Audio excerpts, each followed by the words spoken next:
Hello friend, आपका स्वागत है हमारे चैनल साइबर एजुकेशन में। फ्रेंड, आज की वीडियो में हम लोग बात करने वाले हैं सीआरपीएफ में आई नई वैकेंसी 2023 के बारे में, जिसमें 9223 पोस्ट देखने को मिल जाएंगे, जो कि 10वीं पास में वैकेंसी आ चुकी है, जिसका आवेदन 27 मार्च 2023 से स्टार्ट हो जाएगा। ठीक है, तो आज की इस वीडियो के माध्यम से हम लोग बात करने वाले हैं सीआरपीएफ के जॉब प्रोफाइल के बारे में, जिसमें कांस्टेबल, टेक्निकल एंड ट्रेनमैन के पोस्ट देखने को मिल जाएंगे। तो आज की इस वीडियो के माध्यम से लोग बात करने वाले हैं कि आखिरकार इसका जॉब प्रोफाइल क्या रहता है, क्या वर्क करना पड़ता है, कितनी सैलरी मिलती है, जॉब लोकेशन कहाँ रहता है, सीआरपीएफ से संबंधित A to Z जानकारी आपको इस वीडियो के माध्यम से देखने को मिल जाएगी। ठीक है, तो सबसे पहले इस वीडियो को दोस्तों के साथ ज़्यादा से ज़्यादा शेयर कीजिएगा। साथ ही अगर अभी तक आपने हमारे चैनल को सब्सक्राइब नहीं किया तो चैनल को सब्सक्राइब करके हमारे साथ जुड़ जाइए, क्योंकि यहाँ पे सीआरपीएफ के रिगार्डिंग पल पल की अपडेट सबसे पहले दी जाती है। सो फ्रेंड्स, सबसे पहले हम लोग बात करते हैं कि आखिरकार सीआरपीएफ क्या होता है, सीआरपीएफ का फुल फॉर्म क्या होता है। तो देखिए, सीआरपीएफ का फुल फॉर्म होता है सेंट्रल रिजर्व पुलिस फोर्स, जिसे हम लोग हिंदी में केंद्रीय रिजर्व पुलिस बल भी कहते हैं। ठीक है, यह भारत की सबसे बड़ी केंद्रीय पुलिस फोर्स है। सीआरपीएफ पुलिस फोर्स यह गृह मंत्रालय के अंतर्गत आती है, जो कि ये अर्धसैनिक फोर्स है। ठीक है, अब हम लोग बात करते हैं कि आखिरकार सीआरपीएफ का वर्ग क्या होता है और इसकी स्थापना कब हुआ था। ठीक है, तो देखिए, जो सीआरपीएफ का स्थापना हुआ था ये आपको 1949 ईस्वी में किया गया था। और जो सीआरपीएफ का जो मेन कार्य होता है ये आपको चुनाव व्यवस्था को सही तरीके से लागू करने में होता है। जब भी आपको भारत में चुनाव होता है, उसमें सबसे जो अधिक भूमिका निभाते हैं वो सीआरपीएफ के जवान ही निभाते हैं। ठीक है, चलिए हम लोग और सीआरपीएफ के कार्य के बारे में बात करते हैं कि आखिरकार और सीआरपीएफ के क्या क्या वर्क होते हैं, क्या क्या काम होते हैं। अगर आप सीआरपीएफ ज्वाइन कर लेते हैं तो फिर आपको कहाँ पर ड्यूटी दिया जाता है, कौन कौन से वर्क करने होते हैं, उसके बारे में हम लोग बात करते हैं। तो देखिए, जब भी आपको सीआरपीएफ का जो वर्क होता है बहुत ही इंपॉर्टेंट होता है,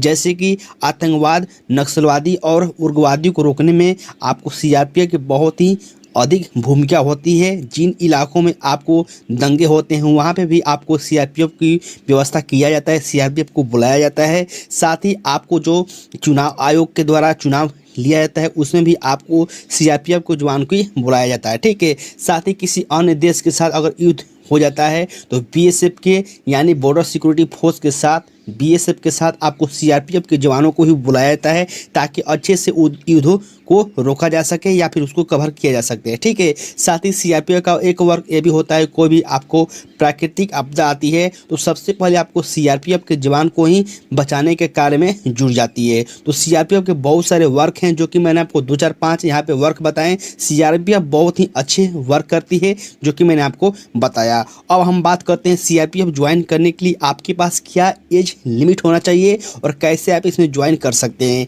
तो देखिए, सीआरपीएफ में ज्वाइन होने के लिए कम से कम जो आपका उम्र है वो आपको 20 वर्ष होना चाहिए और अधिकतम आपका जो उम्र है 25 वर्ष होना चाहिए। साथ ही मैं बता दूं कि अगर आपका उम्र ज़्यादा हो चुका है, अगर आप ओबीसी से हैं तो 3 वर्ष का छूट दिया जाएगा, और जो कैंडिडेट SC ST हैं उनको यहाँ पे 5 वर्ष का छूट दिया जाता है। ठीक है, सीआरपीएफ में हम लोग एजुकेशन क्वालिफिकेशन की बात करें कि आखिरकार इस फॉर्म को फिलअप करने के लिए आपके पास क्या एजुकेशन क्वालिफिकेशन होना चाहिए। तो देखिए, सीआरपीएफ में बहुत सारे अलग अलग पोस्ट आते हैं, अलग अलग पोस्ट के अनुसार आपके पास एजुकेशन क्वालिफिकेशन मांगा जाता है, जिसके बारे में हम लोग बात करेंगे। ठीक है, अब हम लोग बात करते हैं कि सीआरपीएफ में ज्वाइन करने के लिए आपको क्या क्या करना पड़ता है। तो देखिए, इसमें आपको 3-4 प्रक्रियाओं से होकर गुजरना पड़ता है। इसमें लिखित एग्जाम भी होता है, फिजिकल टेस्ट भी होता है, मेडिकल भी होता है, इंटरव्यू होता है, इसके बाद आपका सिलेक्शन होता है। ठीक है, ये डिपेंड करता है कि आप कौन सी पोस्ट के लिए आवेदन करेंगे। जैसे कि अभी सीआरपीएफ का यहाँ पे 1458 पोस्ट ऑफ वैकेंसी आई हुई है, इसके सबसे पहले फिजिकल होगा,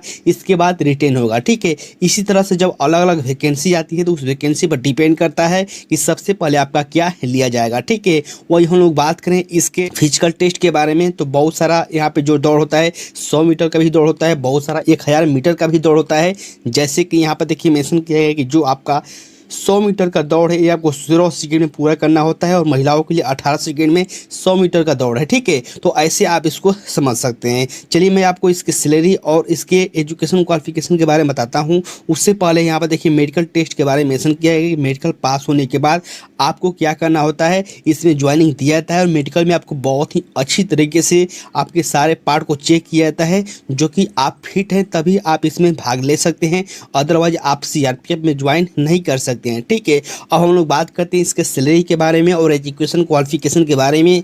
ये आखिरकार कौन सी पोस्ट के लिए आपके पास कितनी सैलरी मिलती है और कितना एजुकेशन क्वालिफिकेशन रखा जाता है। जैसे कि यहाँ पर देखिए 3 पोस्ट मेंशन किए गए। सबसे जो निचला पोस्ट होता है वो कांस्टेबल को होता है, इसके बाद सब इंस्पेक्टर का और इसके बाद असिस्टेंट कमांडेंट का। ठीक है, तो कांस्टेबल के लिए देखिए जो का इंटर पास होते हैं यानी कि 10+2 इंटरमीडिएट अगर पास हैं, 12th पास हैं, तो बिल्कुल आप कांस्टेबल के लिए आवेदन कर सकते हैं। और जो आपको सैलरी मिलती है ये आपको 15,500 से लेकर 60,000 के बीच आपको सैलरी दी जाती है। वही हम लोग बात करें सब इंस्पेक्टर के बारे में, एसआई के बारे में, तो इसमें आपको स्नातक पास होना चाहिए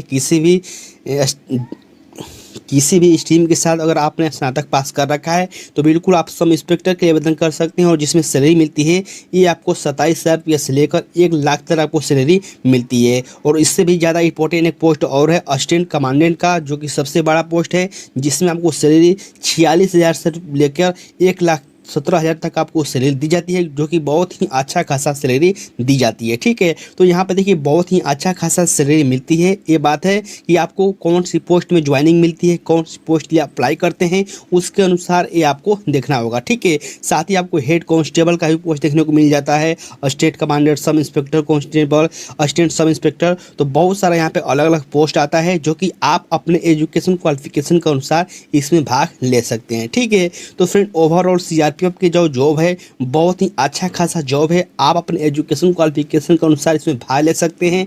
अभी जो सीआरपीएफ में वैकेंसी आई हुई है 1458 पोस्टों पर, जिसमें 10+2 वाले कैंडिडेट को हेड कांस्टेबल के लिए आवेदन कर सकते हैं, जिसका आवेदन 4 जनवरी से स्टार्ट हो जाएगा। तो आप उसको जरूर फॉर्म फिलअप करें, आपको जॉब लेने का अच्छा ये मौका है। ठीक है, तो फ्रेंड आज के इस वीडियो के माध्यम से हम लोग सीआरपीएफ के जॉब प्रोफाइल के बारे में पूरे डिटेल में बात की है।